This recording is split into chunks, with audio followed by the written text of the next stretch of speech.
nuestro Señor Jesucristo ilumine todos los hogares y corazones de todos los dominicanos. Que el año nuevo nos traiga nuevas energías y renueve las esperanzas de todos. Son los deseos de Teleimpacto, donde siempre encuentras lo que necesitas saber.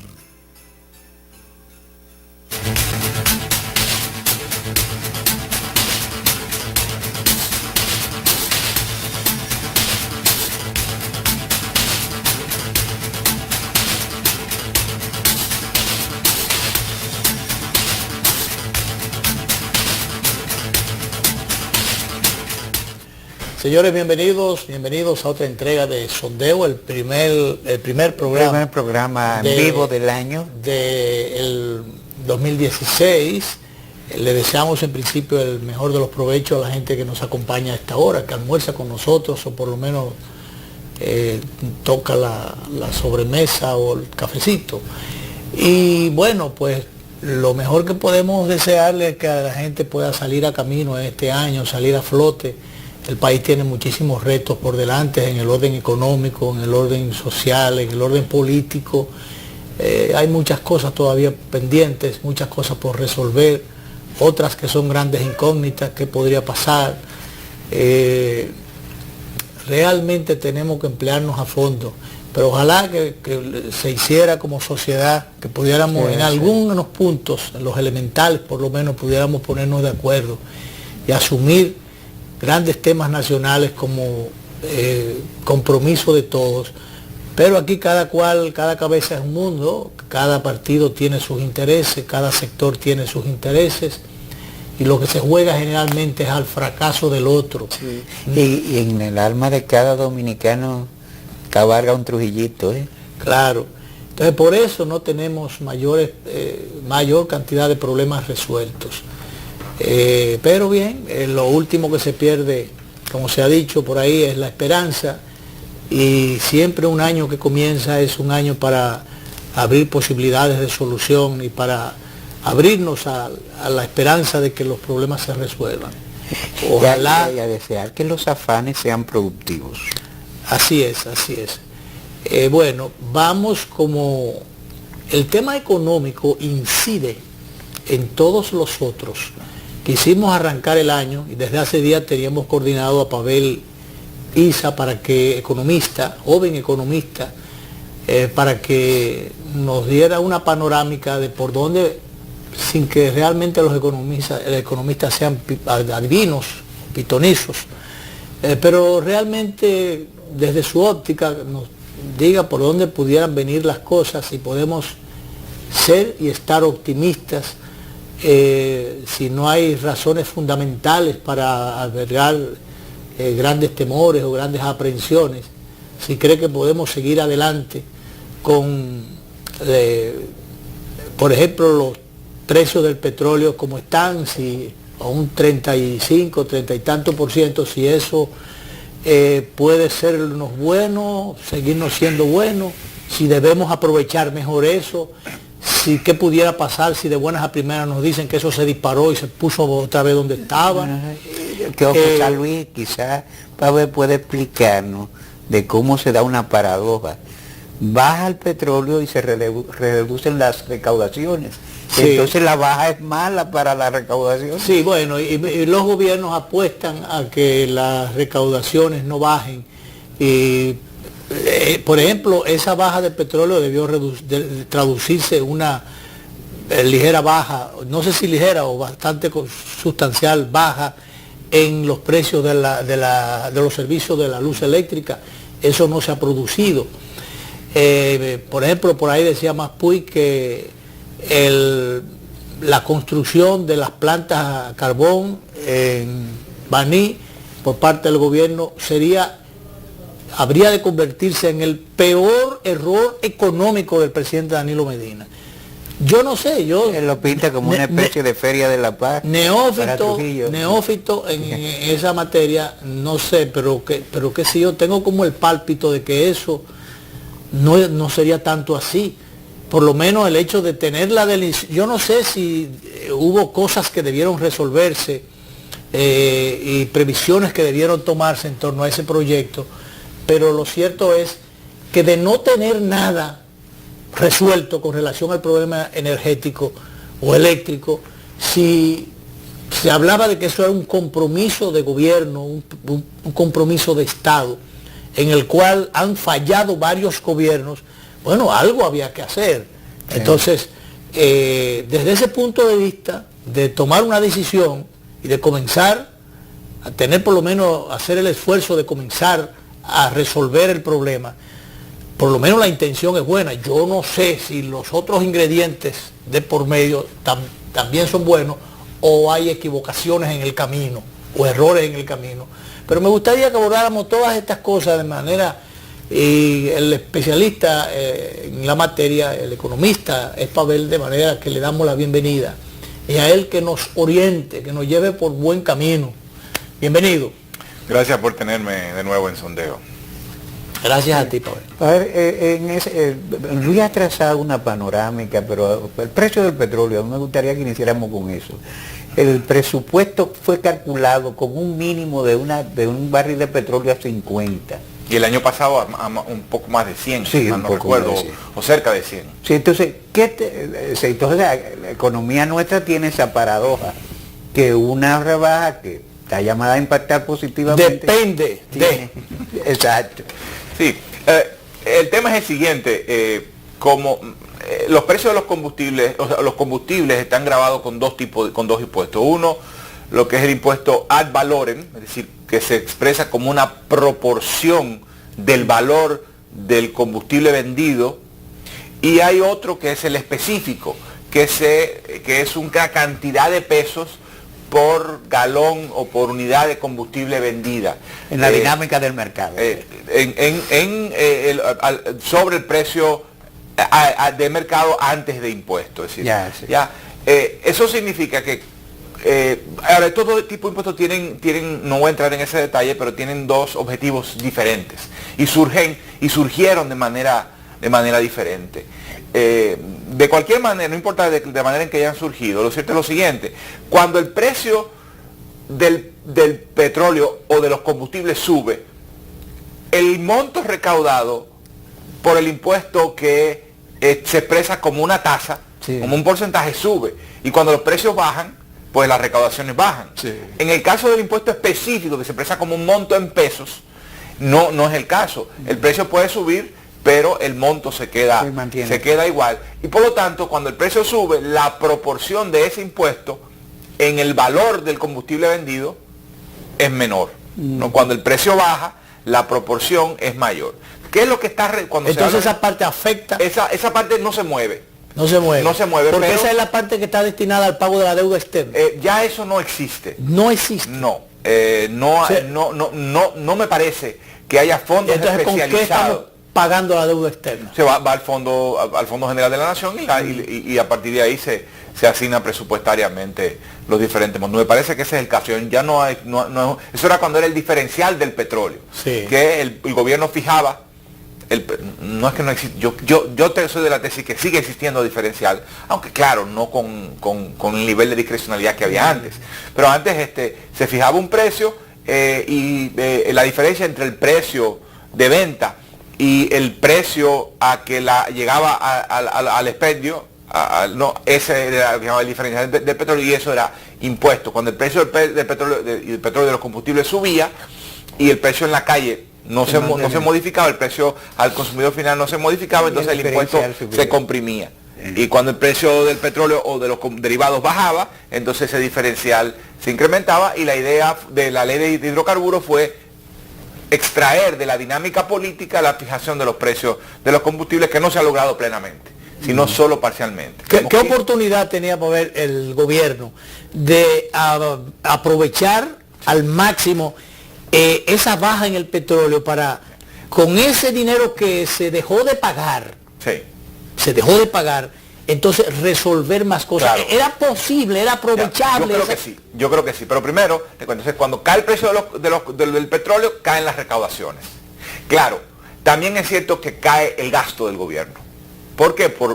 Y ahí voy a responder a tu pregunta, por el subsidio eléctrico. El subsidio eléctrico es la diferencia que hay entre lo que... El subsidio eléctrico viene porque las distribuidoras que son propiedad del Estado, o por su propiedad de la CDE, que a su vez es propiedad del Estado, las distribuidoras no cobran toda la energía que sirven por un tema de gestión comercial y de infraestructura de distribución. Entonces, como las distribuidoras están perdiendo, el gobierno las subsidia, ¿no? Entonces, si cae el precio del petróleo, cae el costo de la generación, es decir, el costo al cual las distribuidoras compran energía. Y por lo tanto, cuando pierden energía en las redes, o porque no la pueden cobrar, entonces esa pérdida de las distribuidoras se reduce. Entonces, por un lado, caen las recaudaciones. Y es posible transparentar eso, auditar eso, de manera que se pueda garantizar que el reclamo de servicio que hacen estas empresas sea correcto, o que nos quieran meter gato por liebre y abultarnos las sumas que se les reclaman al Estado. Mira, en términos generales, en términos generales, el subsidio es lo que las EDES les reclaman. Es lo que cubre. Lo que cubre operar las empresas. Las empresas le dicen a su dueña, la CDE, le dicen, mire, mi faltante para yo cubrir, para yo sostenerme, para yo pagarle a los generadores y para yo pagar la operación es tanto. Y entonces el gobierno le paga. Pero como no están sujetas a un mecanismo de mercado, y no lo están porque son monopolios naturales, es decir, usted no hay otra opción, es decir, el mercado de distribución, la distribución de energía eléctrica es por naturaleza un mercado monopólico, porque usted no puede tener dos distribuidoras en el mismo sitio porque no tiene ningún sentido económico. Entonces, no hay ningún mecanismo que no fuese, quizás que tú estás apuntando, de algún tipo de auditoría externa que permita evaluar si las empresas están comportándose bien o no. Entonces, cuando ellas apagan y presionan, es porque no le han pagado. No, esa es la generadora. Las que pagan son las generadoras. Ah, ok. Es porque no le han dado, a ella no se le da subsidio a la generadora. No. Okay. A las generadoras se le paga la energía en función del tipo de contrato que tengan con el Estado cuando la venden por contrato, o como se dice en el mercado spot. En el mercado spot, que hay una proporción de la energía que se vende a, digamos, la compra, quien mejor oferta, las distribuidoras la compran a quien mejor oferta haga. No, en un momento determinado. Pero me parece que la mayor parte en este momento de la energía servida es por vía de contratos previamente establecidos. Sí. ¿Ya? Entonces, la oportunidad que yo creo que se ha perdido, o se está perdiendo, no podemos hablar en términos absolutos, es de que al reducirse el subsidio corriente que potencialmente le hubiera, el subsidio que le pasa el gobierno a las distribuidoras por reducción en la pérdida, porque el costo de energía que pierden es menor, esa diferencia, ese ahorro del que tú estabas hablando, debió de haberse invertido en lo importante, que para mí hubiese sido la distribución de energía. Es decir, ir resolviendo el problema fundamental del sistema eléctrico dominicano. ¿Por qué no se ha podido hacer eso? Porque el gobierno le puso toda la apuesta, todos los huevos a una parte del problema, que en mi punto de vista es una parte del problema, pero no es la parte más importante. Pero resolverlo con ese diferencial sin coger dinero prestado. En parte, por supuesto, o por lo menos tomando menos dinero prestado. El asunto era que la prioridad fundamental es invertir en comercialización y distribución de energía, no en generación. No significa que diversificar la fuente energética no fue... Y el no invertir en generación no es seguir dependiendo de esta gente que hacen o han hecho... Yo creo que en parte sí. Yo creo que en parte que el gobierno tenga una generación propia contribuye a torcer un poco el pulso a la generadora que se le ha planteado que muchas veces operan como cárteles. ¿Y no quieren o invertir? Bueno, no hay cartelización. De todas maneras. Bueno, eso es una práctica. Sí. A ver, quiero decir, eso es una práctica que se argumenta, pero que no es fácilmente demostrable. Además, como hay muchos contratos, el precio está fijado por medio del contrato, ¿no? Entonces es una práctica un poco difícil de demostrar que efectivamente operan como tales. Pero yo creo que, pero de todas maneras, el tema de la generación no es el más importante. El tema del precio de venta de energía de las generadoras a las distribuidoras no es el más importante, aunque puede ser un tema. El más importante es que de cada 100 que las distribuidoras compran y colocan en el mercado, pierden 30.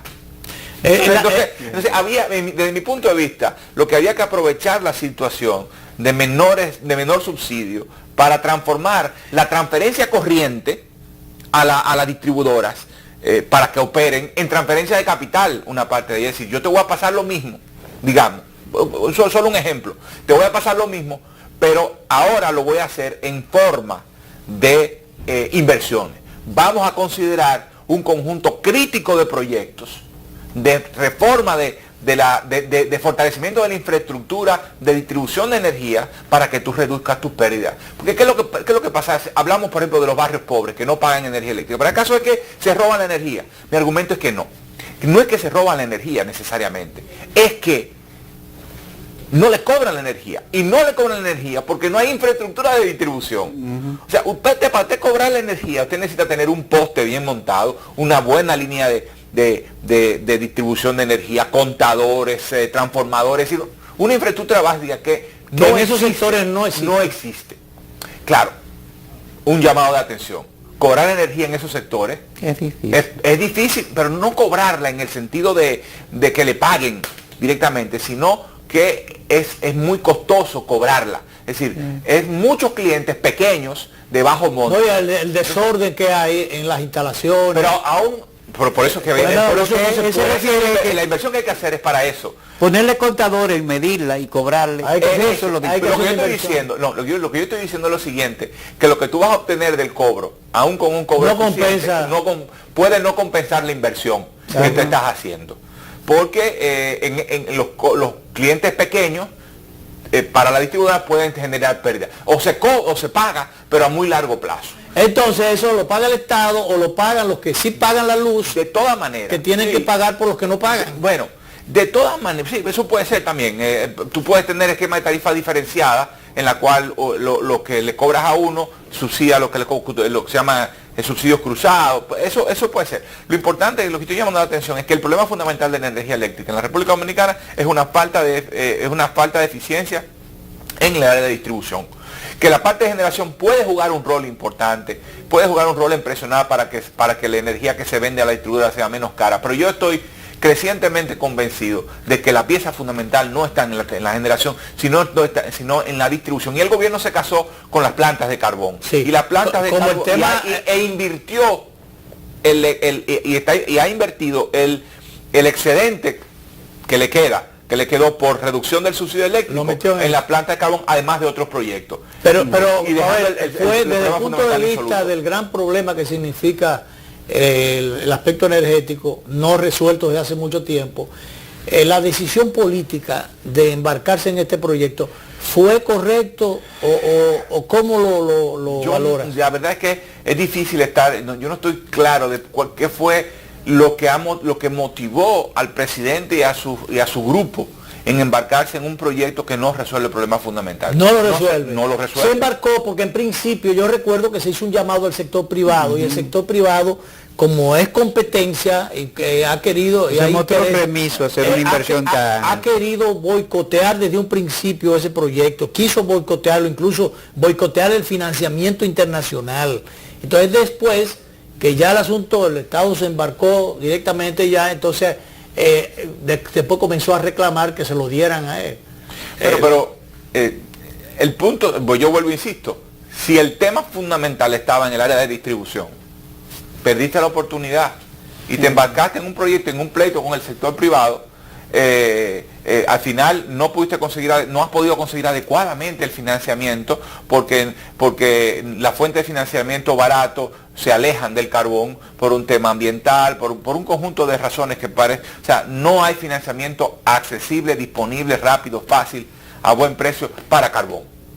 Y te metiste en un proyecto que, repito, no era la pieza fundamental del tema. Porque el problema no va a quedar de todas maneras resuelto. No va a quedar de todas maneras. Ese es el tema.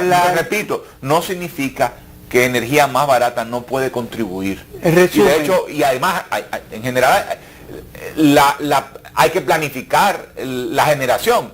Es decir, ¿cuántos años hemos tenido sin adición de nueva energía al sistema? Yo creo que eso es un tema, eso que tú estás planteando es un tema muy importante. Por eso, en resumen, el nudo gordiano de la economía dominicana seguirá siendo el tema energético. Bueno, hay muchos.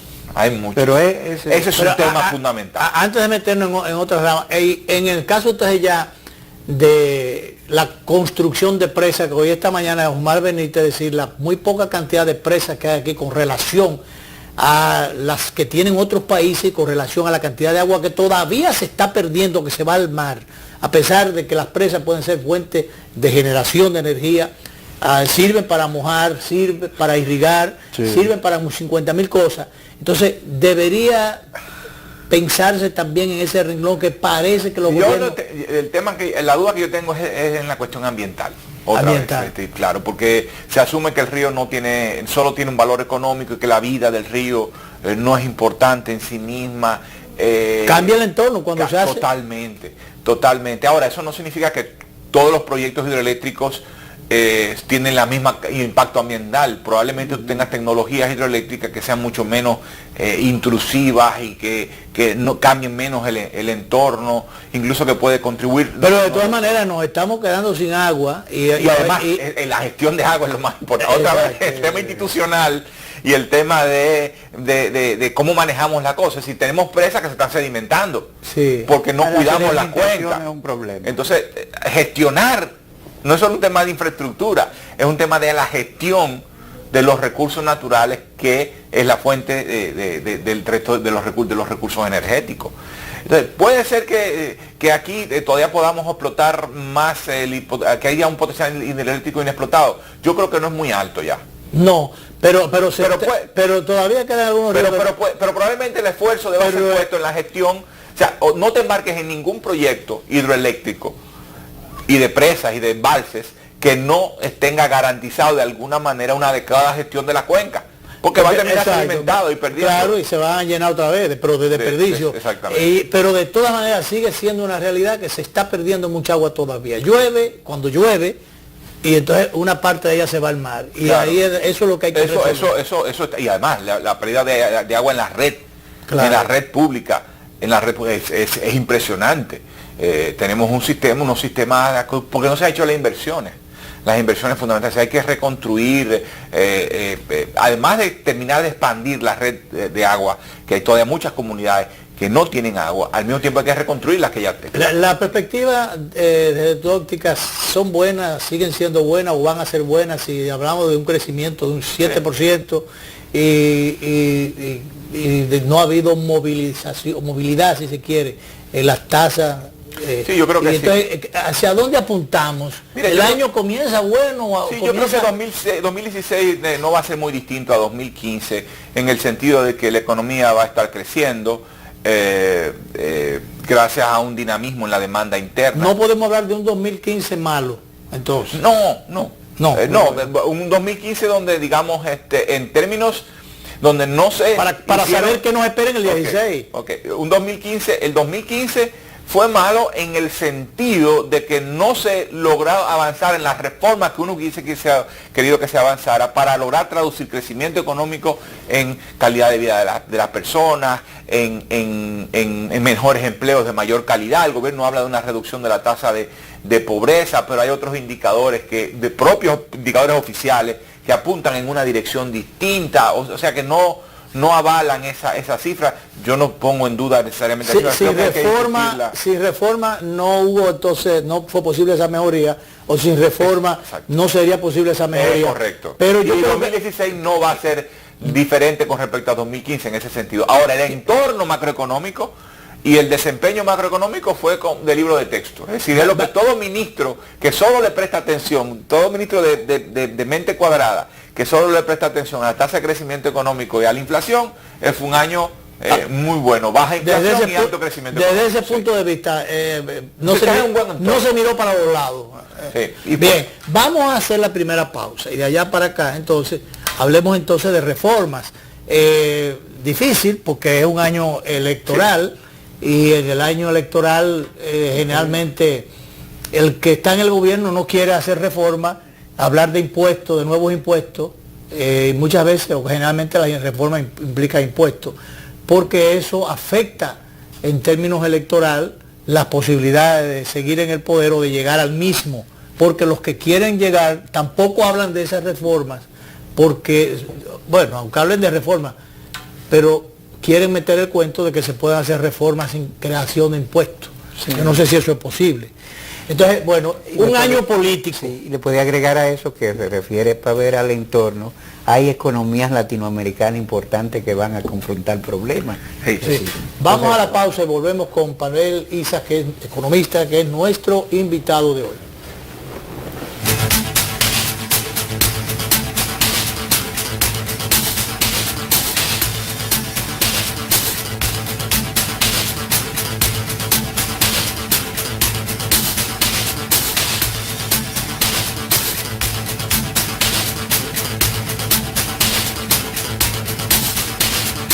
Para ti, ¿qué es el gasto responsable? Para mí el gasto responsable es sencillamente saber arroparse hasta donde dé la sábana, porque hay que ser humilde y gastar hasta donde uno puede. Por eso yo solo tengo las tarjetas de crédito que necesito para mis finanzas y me sirven de maravilla para las vacaciones en familia. A mis hermanos y a mí nos criaron para que aprendamos el valor del dinero. Si a uno le daban 10 pesos para ir al colmado, había que traer esa de vuelta enterita. Así aprendí a manejar mi presupuesto. Y las cuotas de mi carro las pagué en su totalidad y a tiempo, sin intereses elevados ni cuotas adicionales. Ahora ando montada y sin preocupaciones. Pagando tu préstamo completo y a tiempo, logras tus metas sin complicaciones. El crédito es una herramienta excelente cuando uno aprende a usarlo bien. Superintendencia de Bancos de la República Dominicana. Dominicana es más que fiesta o más que charamicos desde octubre. Es eso que sentimos y por más que tratemos, no podemos explicarlo con palabras. Es magia. Porque al final del año, y como si el tiempo nunca hubiese pasado, aparece todo el que andaba perdido con su maleta cargada de cariño. Aquí, donde caben dos, caben tres. Y la alegría es la que siempre nos marca el ritmo. Dominicana es esperanza, porque a todos nos basta 10 segundos para dar gracias por todas las bendiciones recibidas y poner en manos de Dios el nuevo año. A los dominicanos nos mueve la fe, y nuestra fe mueve montañas. El coro innova, te viene a cantar, cantos alegría en la Navidad. Café Santo Domingo le canta a los hijos, le canta a sus padres y a los familiares. Soy el sobrecito de cada mañana. Viva Dios bendito, paz a nuestra patria. Dice el cafetito a los mayorcitos, amen a sus hijos, denle el cariñito. Y no van a una, quiere para usted mucho amor y paz en la Navidad. Café dominicano, café la cafetera, sean lo mejor a la familia entera. El Corinduba te desea felicidad. Son productos de la naturaleza que se convierten en aroma y sabor cada día del año. Felicidad, el Corinduba te desea felicidad. El Corinduba.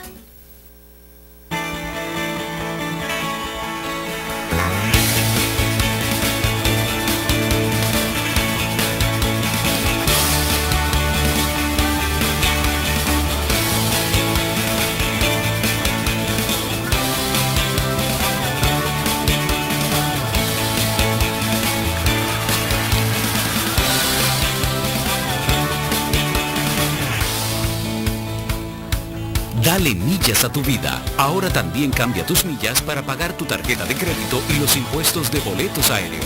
Entra a popularenlinea.com y descubre todo lo que puedes hacer con ellas. Popular, a tu lado siempre.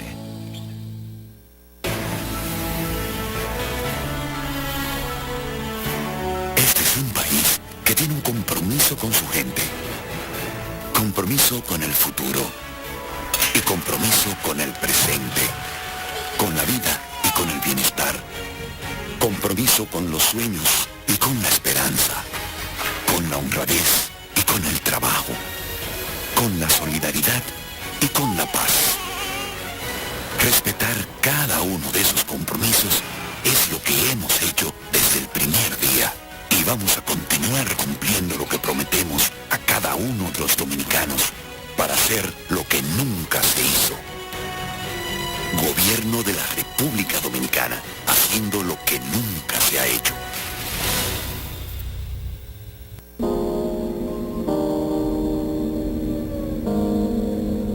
Estamos a la altura de los países más avanzados.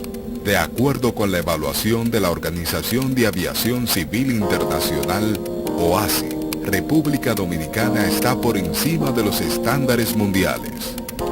La eficiencia demostrada nos ha convertido en el Centro Internacional de Adiestramiento de Excelencia para Personal Aeronáutico. La entrada en operación de nuevos centros de control confirma nuestro continuo desarrollo, haciendo mejor lo que hemos hecho bien. Instituto Dominicano de Aviación Civil, IDAC.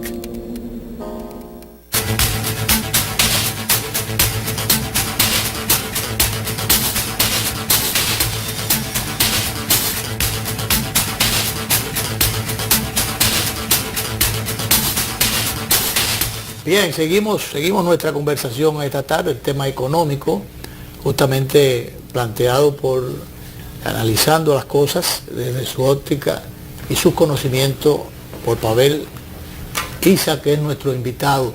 Bueno, quedaron planteadas algunas inquietudes cuando íbamos a la pausa, el tema de las reformas pendientes. Parecería que, bueno, se está acabando prácticamente este periodo del presidente Medina y las reformas. Se dio lo del pacto educativo, pero no se dieron, o quedaron pendientes otros pactos, entre ellos el eléctrico, pero también para las reformas fiscales, que algunos hablan de reformas que deben ser integral, pero seguimos con la política de parche. ¿Qué tan necesario, obligatorio o conveniente es el tema de la reforma? ¿Y qué tan pesimista eres en el sentido de que eso no se va a hacer porque la oposición no le interesa y al que está en el gobierno mucho menos? Yo creo que las reformas son ineludibles. Claro. Y gane quien gane, entonces tenía que implementarla, aunque diga que hay no que lo hace. asumirlas. Hay que asumirlas. Sí, claro, cuando yo hablo de reformas no hablo de reforma fiscal. Eso es una de ellas. Sí, eso. Hay que reformar el sistema eléctrico. Y yo creo que la pieza fundamental de esa reforma tiene que ser hacer que las empresas distribuidoras operen como tales, como parte de un sistema eléctrico sostenible. No lo son, no son empresas sostenibles, no hacen el trabajo que tienen que hacer, no se le pone la inversión que tiene que ponérsele. Como son parte del Estado, son parte del botín político, de mi punto de vista. Entonces, ahí hay un tema Tú fundamental. tienes el problema de la agropecuaria. Los invernaderos, el cultivo de invernadero, dice que iba a crecer en proporción exponencial la producción. Pero creció, pero ahora tiene problemas de mercado. En la veda. Bueno, que ahí está el problema. O sea, la participación del Estado en la economía, lo fundamental debe ser, no lo único, pero lo fundamental deben ser proveer bienes públicos. Los bienes públicos que el mercado no puede por sus propios medios y por las empresas privadas no pueden por sus propios medios proveer, como control sanitario. Sí. Por ejemplo, control de plagas para lograr exportar. Eso no lo pueden hacer las empresas. Las empresas cada una tiene que hacer su papel. Pero hay cosas colectivas que no hay manera de que los empresarios y las empresas individualmente lo puedan hacer. Entonces tiene que ser el Estado que vele por eso, ¿no? Entonces el tema de la ruralidad y de la agropecuaria sigue siendo un tema pendiente. Yo creo que hay que reconocer al presidente Medina que tomó la iniciativa cuando asumió el gobierno de atender el tema rural, el tema agropecuario. Creo que de todas maneras se ha quedado relativamente... Y que por lo menos viniera a llegar al financiamiento, que no había financiamiento para ese sector. Creo que es un tema importante. Y en alguna medida se ha ido resolviendo. Pero yo hubiese preferido que en un primer... Como yo utilizo esta expresión, en un primer año te lo aplaudo. Y soy entusiasta. En un segundo año te demando darle mucho más carácter. Y yo creo que hay que darle hay que trascender el tema de visita sorpresa y montar un programa nacional. Usted puede aprovecharlo políticamente, de una u otra manera, pero darle un carácter montando un programa nacional de apoyo a la pequeña agricultura familiar campesina, más institucional, pero además más robusto, con más fondos, más integral. Yo creo que repito, creo que el presidente ayudó a visibilizar el tema y empujó el asunto, pero después de haber pasado 2 años, ya el tercer año yo hubiese querido algo mucho más robusto y se continúa. Me parece que la dinámica política lo mantiene restringido. Y yo creo que había que darle un salto y darle repito, mucho más carácter, mucho más alcance, mucho más robustez. Entonces es un tema, creo que es un buen punto del tema de las reformas y ahí la intervención pública es fundamental, ¿ya? Ahora, o sea, no la pequeña producción a través de los mecanismos del mercado no va a salir del marasmo y de las dificultades que tiene que haber una intervención pública. Entonces, ahora, el tema fiscal es una de las reformas, no es la única. La otra es el tema de salud, por ejemplo, la reforma del sector de salud. 15 años con la ley de general de salud aprobada y las transformaciones sustanciales que contenía la ley no avanzan lo suficiente. Creo que en el 2015 hay que reconocer hubo un avance, después de 2 años y tanto de gobierno, de estancamiento esencialmente en el sector salud. Creo que hubo un avance y fue la creación del Servicio Nacional de Salud, que es una pieza fundamental en la reforma de la forma en que operan, valga la redundancia, los hospitales y los centros de atención, es decir, un sistema descentralizado donde los hospitales puedan cobrar los servicios que proveen tanto al Estado como a las aseguradoras, incluyendo la aseguradora pública. En fin, yo creo que eso es un avance importante, pero lástima que llega casi en el último año de gobierno. Se perdió mucho tiempo. En el tema de la seguridad social, sigue siendo un sistema fundamentalmente atrapado por el sector financiero y el sector y la proveedora de servicios de salud, y el Estado no ha sido, hasta hace muy poco tiempo, el Estado era casi que un testigo de lo que estaba pasando y cómo los pleitos por la repartición de los beneficios terminó achicando los beneficios para las personas. Ni los médicos ni los pacientes son beneficiarios de ese servicio. Generalmente son los que manejan los recursos. Probablemente los proveedores de servicios de salud, o sea, la clínica, los centros de atención en salud fundamentalmente, pero yo diría que quizás el beneficiario más importante es el sector financiero, a través de las ARS. Por cierto, esos fondos que generan la seguridad social, ¿cree que puede dársele un giro para que se pueda sacarle provecho en otra dirección y no que esté enfrisado allí? Eso es seguridad social en pensiones, no en salud. Yo creo que hubo un buen intento y creo que se mostró la ley de fideicomiso.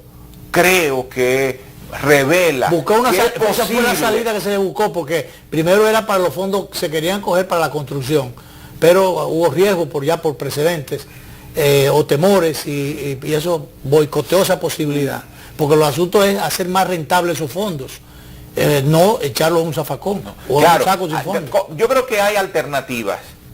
Yo creo que la ley de fideicomiso muestra que hay potencial para buscar alternativas de mercado que garanticen la rentabilidad de los fondos, junto con, y al mismo tiempo se puedan canalizar esos fondos para fines de desarrollo, ¿no? Para fines que todo el mundo piensa que si no se hace nada, pues sencillamente se comercian en el mercado, van a préstamos de consumo, a préstamos comerciales de corto plazo. Pero no tienen el gran rendimiento que pudieran tener derivado llevándolo a otros renglones. Claro, con las garantías, los controles o sea, tú puedes tener beneficio privado y beneficio social al mismo tiempo.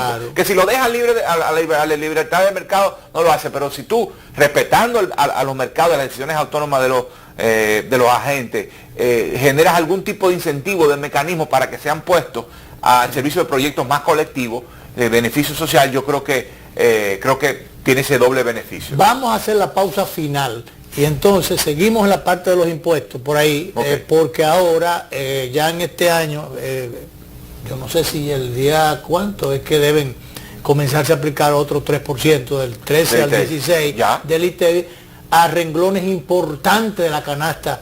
Y se ha planteado, al primero que yo oí hablar de eso fue a Peregrín Castillo, que es candidato de la Fuerza Nacional Progresista y del Polo Soberano, que él decía que eso debe mínimo aplazarse, pero esencialmente desestimarse. Bueno, eso fue por ley, pero las leyes se modifican. Malo es violar la ley, pero eso se puede llevar al Congreso. El Congreso no aprobó la reelección, que era más difícil. Sí. Eso, o sea, modificación de la Constitución. Entonces yo creo que para saber de allá para acá si Pavel está de acuerdo con que eso o se aplace o se fume, pero que se resuelva institucionalmente las cosas para que eso no se le aplique a las costillas, porque no es a los bolsillos, es a las costillas de los dominicanos. Se hace más flaca las costillas de los menos pudientes sobre todo, pero de todos. Vamos a la pausa y volvemos con Pavel.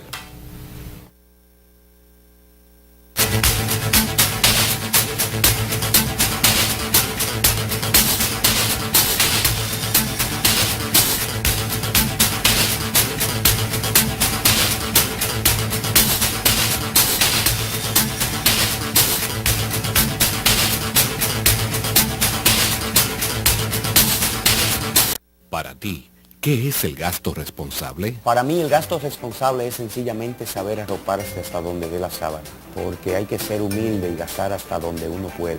Por eso yo solo tengo las tarjetas de crédito que necesito para mis finanzas y me sirven de maravilla para las vacaciones en familia. A mis hermanos y a mí nos criaron para que aprendamos el valor del dinero. Si a uno le daban 10 pesos para ir al colmado, había que traer esa de vuelta enterita. Así aprendí a manejar mi presupuesto. Y las cuotas de mi carro las pagué en su totalidad y a tiempo, sin intereses elevados ni cuotas adicionales. Ahora ando montada y sin preocupaciones.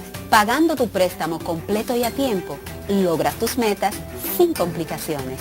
El crédito es una herramienta excelente cuando uno aprende a usarlo bien. Superintendencia de Bancos de la República Dominicana. Dominicana es más que fiesta o más que charamicos desde octubre. Es eso que sentimos y por más que tratemos, no podemos explicarlo con palabras. Es magia. Porque al final del año, y como si el tiempo nunca hubiese pasado, aparece todo el que andaba perdido con su maleta cargada de cariño. Aquí, donde caben dos, caben tres. Y la alegría es la que siempre nos marca el ritmo. Dominicana es esperanza, porque a todos nos basta 10 segundos para dar gracias por todas las bendiciones recibidas y poner en manos de Dios el nuevo año. A los dominicanos nos mueve la fe, y nuestra fe mueve montañas.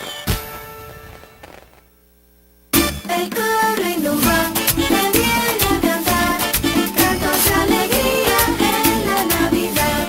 Café Santo Domingo le canta a los hijos, le canta a sus padres y a los familiares. Soy el sobrecito de cada mañana, vida Dios bendito, paz a nuestra patria, dice el cafetito a los mayorcitos, amen a sus hijos, denle el cariñito. Y no van a volver, quiere para usted mucho amor y paz en la Navidad. Café dominicano, café la cafetera, desean lo mejor a la familia entera. El Coro va, te desea felicidad. Son productos de la naturaleza que se convierten en aroma y sabor cada día del año. Felicidad, el Coro va, te desea.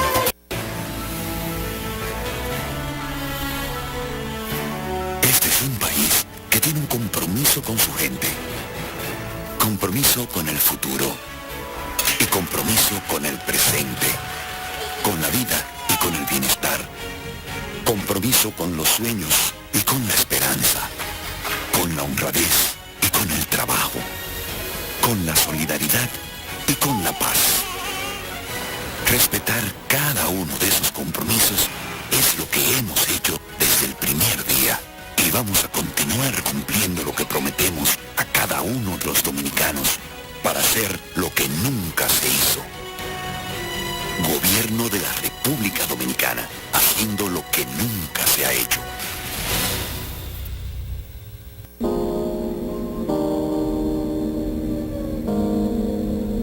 Estamos a la altura de los países más avanzados. De acuerdo con la evaluación de la Organización de Aviación Civil Internacional, OASI, República Dominicana está por encima de los estándares mundiales. La eficiencia demostrada nos ha convertido en el Centro Internacional de Adiestramiento de Excelencia para Personal Aeronáutico. La entrada en operación de nuevos centros de control confirma nuestro continuo desarrollo, haciendo mejor lo que hemos hecho bien. Instituto Dominicano de Aviación Civil, IDAC.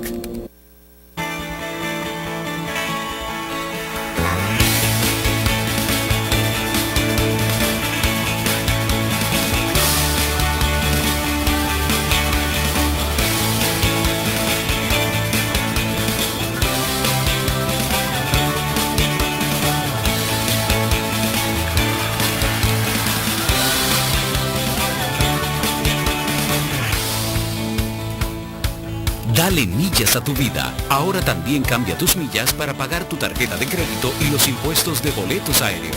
Entra a popularenlinea.com y descubre todo lo que puedes hacer con ellas. Popular, a tu lado siempre.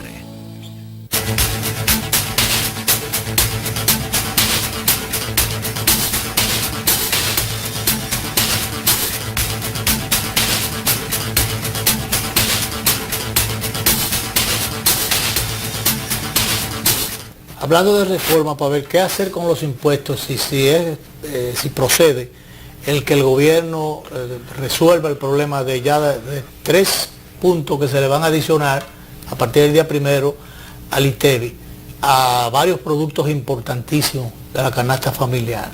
Aplazar eso, mandar una enmienda al Congreso para que se modifique y eso se deje para después o se vote, o por dónde comenzar.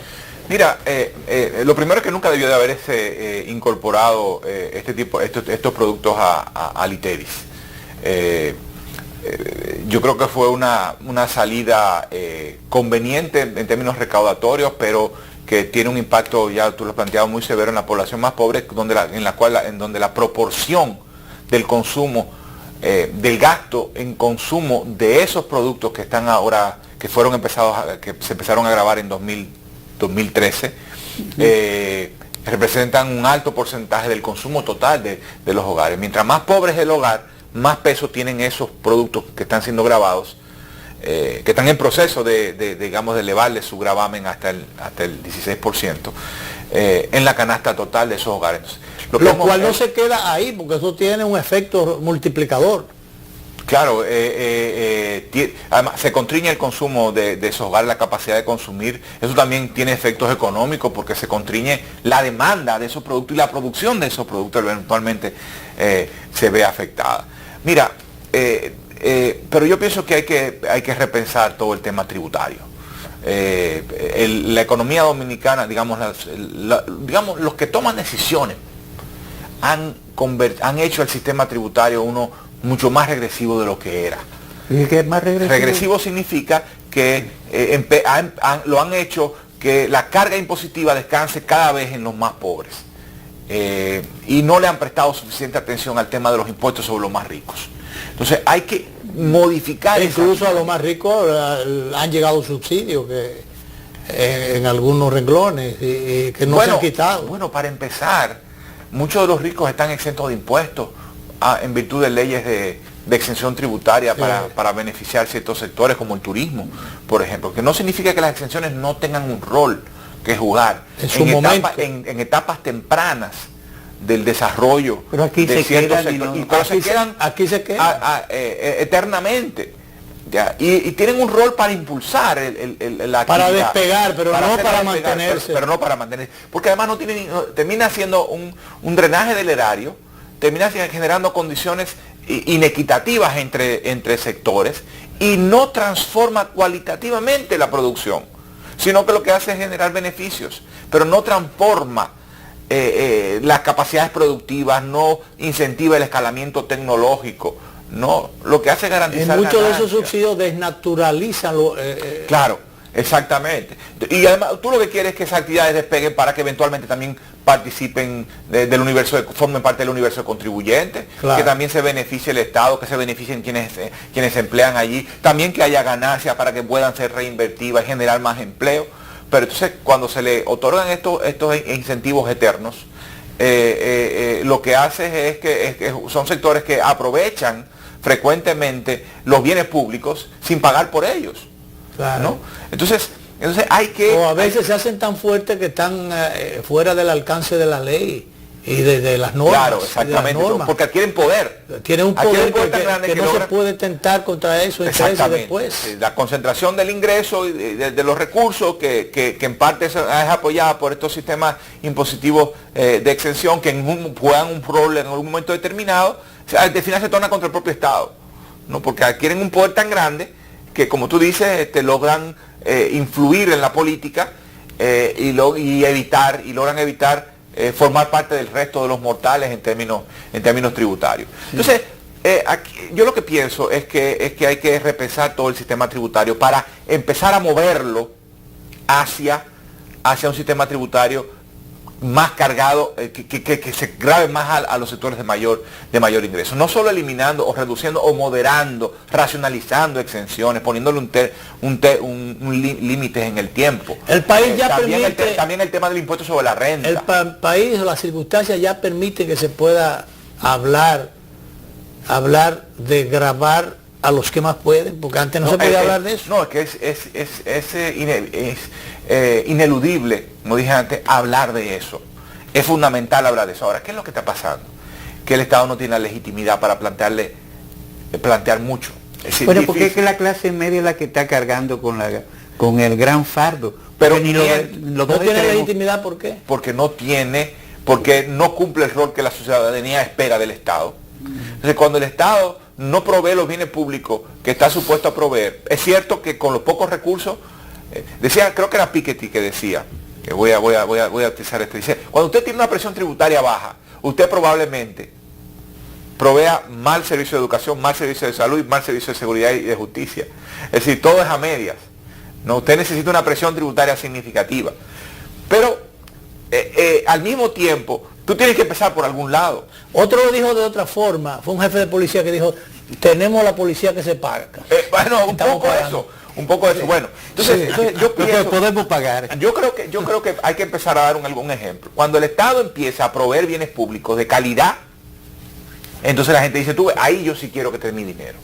Y entonces empieza a cambiar la actitud de la ciudadanía y de todos los sectores respecto al tema impositivo, y podemos movernos hacia una reforma impositiva que grave más a los más ricos mientras financiamos lo que la gente está de acuerdo en financiar: seguridad, salud, educación, justicia, infraestructura económica básica. Hay otros renglones, otras vías donde el Estado puede buscar recursos y no tiene que ser nada más por vía de los impuestos. No, fundamentalmente tiene que ser impuestos. Fundamentalmente impuestos. Bueno, hay otros ingresos públicos que son, por ejemplo, las ganancias de las empresas del Estado. Son los ingresos que son ingresos fiscales pero no son tributarios, que alcanzan cerca del 1% del PIB, que sí, o las ganancias del Banco de Reserva. A veces resuelven. No, claro. Cuando vienen esos fondos juntos. Claro. Algunos gobiernos son dichosos. Sí, bueno, sí. En América del Sur, por ser exportadores de materia prima y por el Estado tener participación importante en las ganancias de las empresas exportadoras como Petrobras en Brasil, la empresa colombiana de petróleo en Colombia, la de Ecuador, en Bolivia, cuando exportan mucho, estos productos de Estado reciben una gran cantidad de recursos y por eso... ¿Por qué esos estados sí en Venezuela el petróleo no da... Sirve para muchas cosas? A ver, es que la dependencia venezolana del petróleo es mucho más elevada que cualquier otro caso. Probablemente la monoexportación más aguda que existe en el planeta, es posible. No sé, quizás Arabia Saudita tenga un nivel tan elevado, pero es una concentración tan a lo mejor fuerte. esas cosas comienzan a modificarse, aunque por ahí viene un pleito institucional ahora. Bueno, Congreso. El déficit público en Arabia Saudita es el 16% del PIB. Producto de la caída de los precios el del tiempo petróleo. se nos queda muy corto para el primer programa del año y de hablar de economía con tantos temas económicos. De manera que agradecemos el esfuerzo de Pavel de iniciar el año con nosotros en este programa. y que no muy dilatado nos siga orientando de por dónde debemos conducirnos o hacia dónde nos lleva la economía. Con mucho gusto. Gracias a Pavel Isa, que ha estado con nosotros esta tarde. Vamos a repetir esta conversación con él a las 12:30 de la noche por los canales 22 y 52 de Teleimpacto. Ahora nos vamos.